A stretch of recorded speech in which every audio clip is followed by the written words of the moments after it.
Hello, my dear student. You see the Cauchy's integral theorem. What is the Cauchy's integral theorem?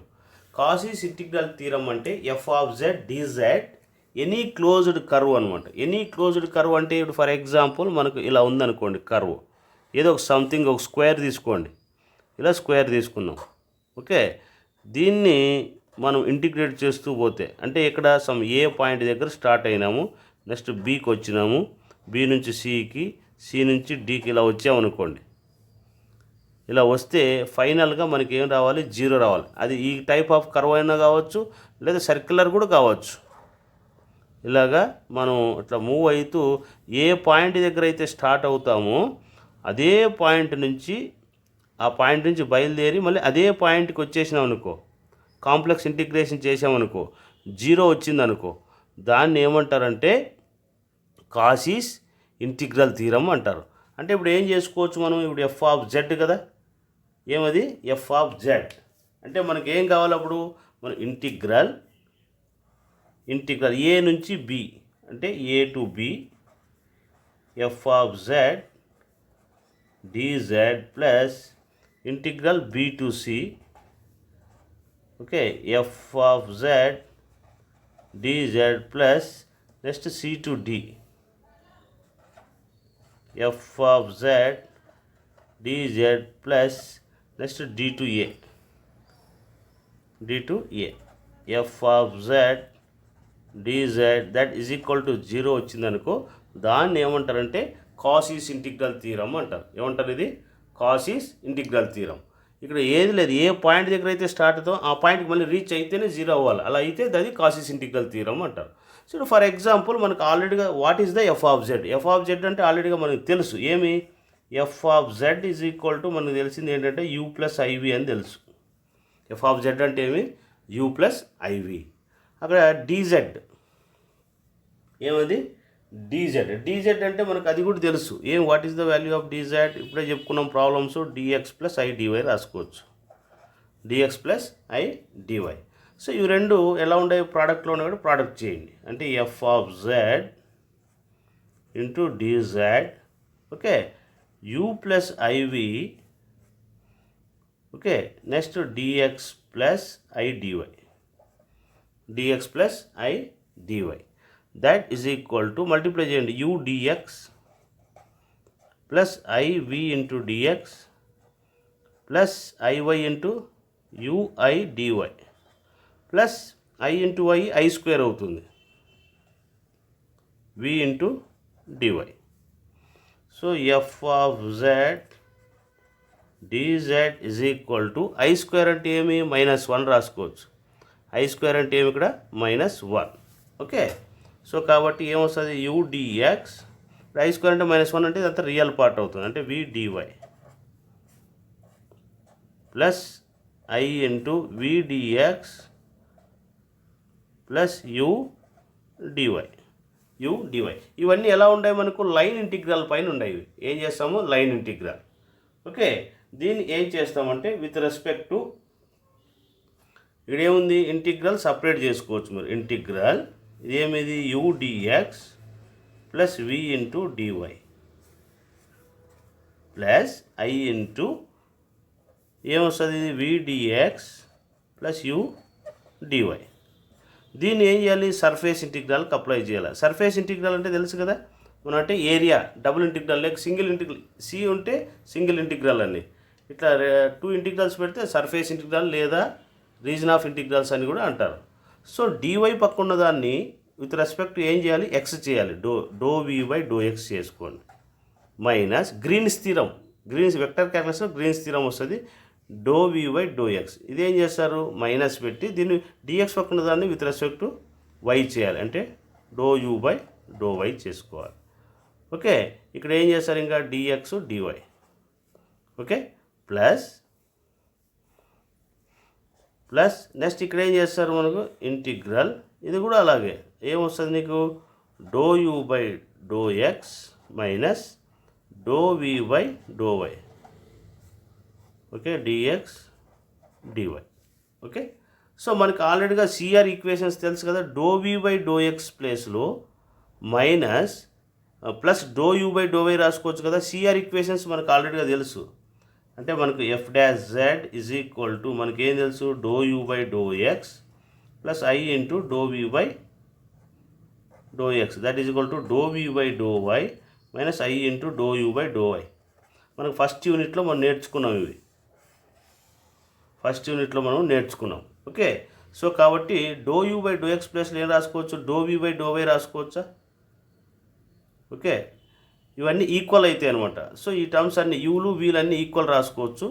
Do V by do X ఉంది కదా, దీన్ని ఇంకా కూడా ఈ రకంగా కూడా రాసుకోవచ్చు మనం. F dash Z that is equal to do U by do X, యూని యూతులు తీసుకురా ప్లస్ అవుతుంది I into do U by do Y that is equal to యూతులు తీసుకొచ్చేస్తే do V by do Y is minus I into do V by do X.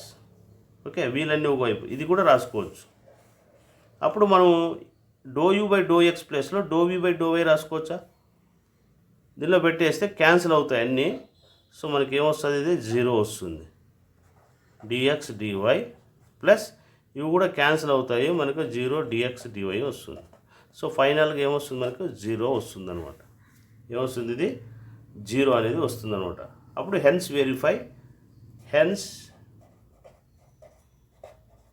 Verify కాసీస్ integral theorem అంటాం. కాసీస్ integral theorem అని రాసుకుంటారు. Okay, ఇట్లాగా మనం చేసుకోవాలి. ఇదేమిది, surface integral, region of integral లెక్క మార్చుకున్నాం. టోటల్గా ఏమొస్తుంది, మనకు 0 అయిపోతుంది అనమాట. అలా అయినప్పుడే దాన్ని కాసీస్ ఇంటిగ్రల్ థీరం అంటారు. Okay, this is the very important theorem. ఇది మీరు జాగ్రత్తగా చూసుకోండి. Okay, I will explain. దీనిపైన ప్రాబ్లమ్స్ ఎలా ఉంటాయో మీకు ఎక్స్ప్లెయిన్ చేస్తాను. Hello my dear student, see the Cauchy's integral formula. Cauchy's integral theorem చెప్పాను. కాసీస్ ఇంటిగ్రల్ ఫార్ములా ఎలా ఉంటుందో మీకు ఎక్స్ప్లెయిన్ చేస్తున్నాను. సో మనకు గివన్, మనకి ఏమి ఇస్తాడు, మనకు గివన్ ఎఫ్ ఆఫ్ జెడ్ అనేది ఇస్తాడు. ఏమి ఇస్తాడు నీకు, f of Z is equal to for example z minus a, z minus b up to so on whole divided by ఏమి ఇక్కడ z minus a one, z minus a two, z minus ఏ3 up to so on ఇలా ఇస్తాడు. వీటికి Cauchy's integral formula represent చేయాలంటాడు. Cauchy's integral represent చేయమంటే మనం ఏం చేయాలంటే సింపుల్గా మీరు ఏం చేస్తారంటే దీనిలో వీటిని ఏమంటారంటే పోల్స్ అంటారు. వీటిని డినామినేటర్ ఫ్యాక్టర్స్ని ఏమంటారంటే పోల్స్ అంటారు. అంటే పోల్స్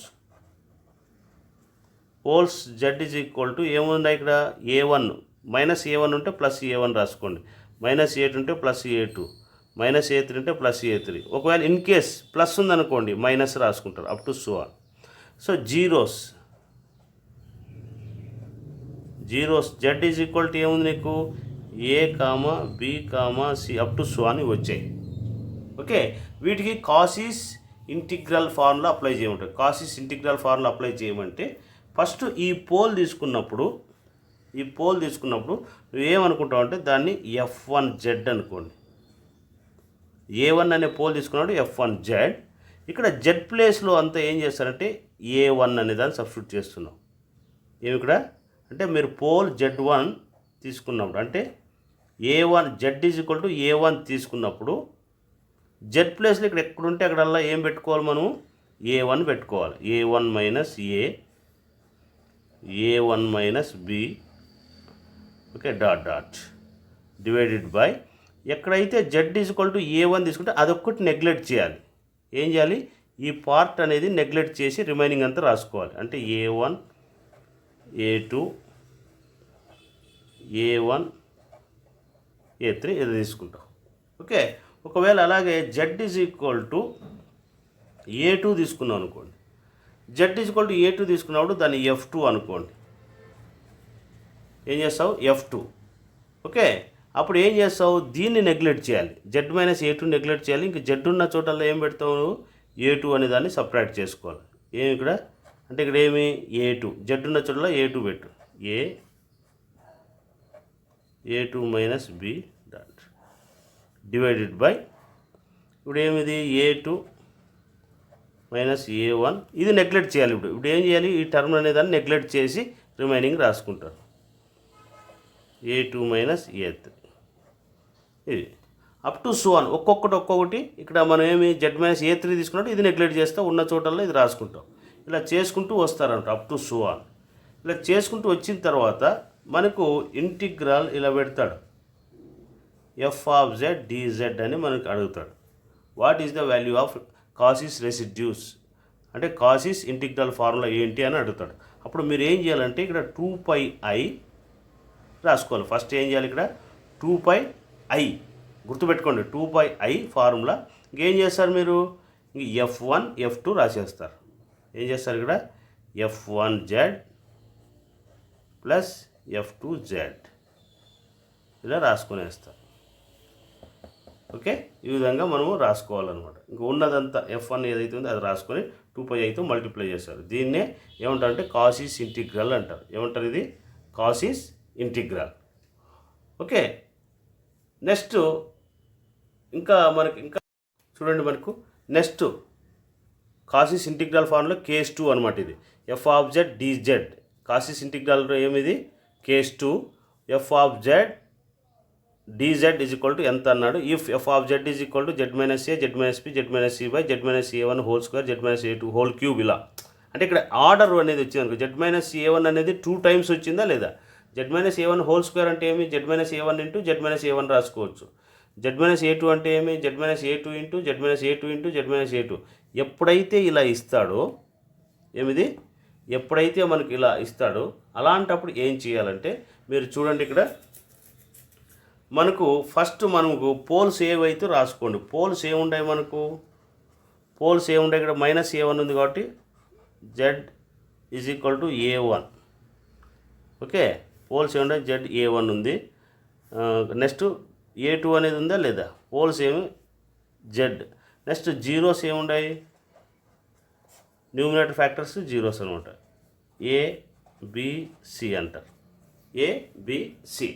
సో మీరు ఎప్పుడైతే ఇక్కడ z is equal to a1 తీసుకున్నారనుకోండి, ఇక్కడ ఆర్డర్ చూసుకోవాలి. ఇక్కడ ఆర్డర్ ఏముంది, ఇక్కడ 2 ఉంది కాబట్టి ఇక్కడ ఆర్డర్ అనేది 2 ఉంది కాబట్టి a1 అనే పోల్ తీసుకున్నప్పుడు రిమైనింగ్ అంతా 1 టైం డెరివేటివ్ చేయాలి. అంటే ఎలా చూడండి, ఇక్కడ f1 ఏం చేయాలి, ఇది f1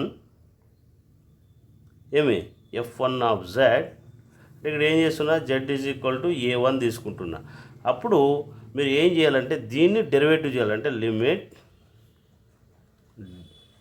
z tends to a1 తీసుకున్నప్పుడు మీరు ఏం చేయాలి, d బై dz ఉన్నదాన్ని అంతా ఏం చేయాలి, డెరివేటివ్ చేయాలి. అంటే z minus a z minus b z minus c by ఇది పోల్ అనేదే కదా తీసుకున్నాం కాబట్టి ఇంక ఇది నెగ్లెక్ట్ చేయాలి, ఉన్నది రాసుకోవాలి, z minus a2 whole cube. దీన్ని ఇక్కడ ఆర్డర్ అనేది 2 ఉంటే 1 టైము ఇది నెగ్లెక్ట్ చేసి రిమైనింగ్ అంతా 1 టైము డెరివేటివ్ చేయాలి. ఓకే, డెరివేటివ్ చేసిన తర్వాత ఏం చేయాలి, a1 అనే దాన్ని సబ్స్టిట్యూట్ చేయాలి. ఇంకేం చేస్తారు, దీని అంతా డెరివేటివ్ చేయండి, z ప్లేస్లో a1 పెట్టేసి ఇంకా మిగిలిన z ఉంటుంది కదా, ఆ z ప్లేస్లో అంతా a1 సబ్స్టిట్యూట్ చేయాలి. ఇప్పుడు దీన్నంతా నేను ఏమనుకుంటానంటే f డాష్ a1 అనుకుంటా, f dash z f dash a1. ఇదంతా మనకి ఏమొచ్చింది ఆన్సర్, ఇది వచ్చింది అనుకుందాం. ఓకే, f డాష్ a1 వచ్చింది అనుకుందాం. ఏది ఇది మనకు దీనికి రెసిడ్యూస్ అప్లై చేస్తే. ఓకే, నెక్స్ట్ అలాగే z is equal to next pole ఉంది కదా a2, z is equal to a2 అంటే దీన్ని ఏం చేస్తానంటే నేను f2 అనుకుంటా. Okay, f2 of z. Okay, ఇది ఏం చేస్తాం, limit z tends to a2. ఇక్కడ ఏముంది, క్యూబ్ ఉంది కాబట్టి ఏముంది ఇక్కడ క్యూబ్ ఉంటే 2 టైమ్స్, 4 ఉందనుకో 3 టైమ్స్ చేయాలి. అంటే ఇక్కడ 3 ఉంటే 3 కన్నా ఒకటి తగ్గించండి, 3 మైనస్ 1 అంటే 2 అవుతుంది కదా, 2 టైమ్స్ డెరివేటివ్ చేయాలి. ఏమిది 2 టైమ్స్ డెరివేటివ్ చేయడం అంటే ఏమి, d2z బై dz స్క్వేర్. ఇంకేముంది, z minus a z minus b z minus c divided by ఇంకా ఏదైతే పోల్ తీసుకుంటావో అది నెగ్లెక్ట్ చేయి, ఇంకున్నది రాసేస్తారు అంతే, z minus a1 whole square. దీన్ని ఏం చేయాలంటే 2 times with respect to Z derivative చేయాలి. దీన్ని ఏమనుకుంటారంటే ఎఫ్ డాష్. ఓకే, ఇక్కడ ఏం చేసాం మనం 2 టైమ్స్ చేసాం కదా, ఏం చేసాం ఇక్కడ ఎఫ్ డబుల్ డాష్ అని రాసుకోండి. ఏమిది ఎఫ్ డబుల్ డాష్. ఓకే, ఈ విధంగా రాసుకోవాలి. ఒకవేళ 4 ఉందనుకో ఏం చేస్తారు, ఆ పోల్ తీసుకొని రిమైనింగ్ అంతా 3 టైమ్స్ డెరివేటివ్ చేస్తాం. 3 టైమ్స్ డెరివేటివ్ చేస్తాం. ఓకే, తర్వాత ఏం చేస్తారు, రెసిడ్యూస్ ఫైండ్ అవుట్ చేయాలి. C F of Z D Z is equal to 2πi రాసుకోండి. 2πi. ఓకే, 1 ఇది how many times we are differentiating with respect to Z, 1 time కదా. డాష్ అంటే ఏమి 1 టైమే కదా డెరివేటివ్ చేసింది, కాబట్టి 1/1 ఫ్యాక్టోరియల్ రాసుకోవాలి. ఇంటూ ఇది రాసుకుంటాం ప్లస్ ఇది how many times we are differentiating with respect to z, 2 times కాబట్టి 1/2 factorial into f double dash a2 dot dot చేస్తే మనకి ఫైనల్గా ఆన్సర్ వచ్చేస్తుందంట. Hence verify. దీన్ని ఏమంటారు, కారు f of Z d z is 2πi into 1/1 factorial f a1 f dash a1 plus 1/2 factorial f dash a2. Okay, ఒకవేళ మనకు ఓన్లీ రెసిడ్యూస్ కనుక్కోమన్నాడు, వాట్ ఈస్ ద రెసిడ్యూస్ అని అడిగాడు అనుకోండి. ఏమి ఇక్కడ ఓన్లీ రెసిడ్యూస్ అంటే మీరు సింపుల్గా 2πi రాయకుండా ఉంటే దాన్ని రెసిడ్యూస్ అంటారు. ఓన్లీ చూడండి, ఈ 2πi నెగ్లెక్ట్ చేస్తే రెసిడ్యూస్ అంటారు, గుర్తుపెట్టుకోండి. 2πiని రెసిడ్యూ చేస్తే ఇప్పుడు ఫర్ ఎగ్జాంపుల్ ఇలా అడుగుతారు మనకు క్వశ్చన్, ఏమి ఫైండ్ రెసిడ్యూస్ అని అడిగాడు అనుకోండి. ఇన్ కేస్ రెసిడ్యూస్ అంటే మనకి ఎఫ్ ఆఫ్ జెడ్ ఇస్తాడు అనమాట. F of Z is equal to z-1 z-2 అడిగాడు అనుకోండి. ఇది z-3 ఉందనుకోండి. దీనికి రెసిడ్యూస్ కనుక్కోవాలంటే సింపుల్. మీరు ఏం చేస్తారంటే ఒకవేళ ఆర్డర్ వచ్చిందనుకోండి, సేమ్ ఇక్కడ కూడా డెరివేటివ్ చేయాల్సిందే. ఇక్కడ ఒక 2 కానీ లేదా 3 కానీ వస్తే డెరివేటివ్ చేయాలి. కాకపోతే 2πiని నెగ్లెక్ట్ చేస్తారు, 2πiతో నెగ్లెక్ట్ చేస్తారు. ఇప్పుడు దీని యొక్క రెసిడ్యూస్ కనుక్కోవాలంటే 3తో రెసిడ్యూస్ కనుక్కోవాలంటే residues z is equal to 3 తీసుకున్నాం అనుకో, f of z that is equal to z ప్లేస్లో అంతా 3 పెట్టేయండి. 3 - 1 3 - 2 బై ఇది ఏమొస్తుంది 3. ఇది తీసుకోకూడదు, జెడ్ ఈజ్ ఈక్వల్ టు తీసుకున్నాం కాబట్టి ఇంకా అవసరం లేదు. ఇదంతా ఇంకేం లేదంటే డినామినేటర్లో 1 దట్ ఈజ్ ఈక్వల్ టు 3 - 1 అంటే 2 వస్తుంది. ఇది 3 - 2 అంటే 1 వస్తుంది. దట్ ఈజ్ ఈక్వల్ టు ఏమి 2 వచ్చేస్తుంది ఆన్సర్. దీన్ని ఏమంటారంటే రెసిడ్యూస్ అంటారు. ఒకవేళ కాసీ రెసిడ్యూస్ అని అడిగాడు అనుకోండి, దీనికి ఏం చేస్తారు, కాసీ రెసిడ్యూస్ అడిగాడు అనుకోండి. ఫర్ ఎగ్జాంపుల్గా కాసీ రెసిడ్యూస్ థీరం లేదా ఫార్ములా అని అడిగాడు అనుకోండి, మీరు ఏం చేస్తారు, ఈ ఆన్సర్కి ఏం చేస్తారంటే 2πi ఇంటూ 2తో మల్టిప్లై చేస్తారు. అక్కడ ఏమొస్తుంది 4πi. దీన్ని ఏమంటారంటే కాసీస్ రెసిడ్యూస్ అంటారు. రెసిడ్యూస్ అంటే 2πi అవసరం లేదు, కాసీస్ రెసిడ్యూస్ అయితే 2πiతో మల్టిప్లై చేయాలి. ఇది concept of residues theorem and residue formulas. Okay, next వీటిపైన ప్రాబ్లమ్స్ మీకు ఎక్స్ప్లెయిన్ చేస్తాను. Okay, this is the concept. I will explain the problems. Okay, thank you. గురుర్బ్రహ్మా గురుర్విష్ణు గురుర్దేవో మహేశ్వర గురుర్ సాక్షాత్ పరబ్రహ్మ తస్మై శ్రీ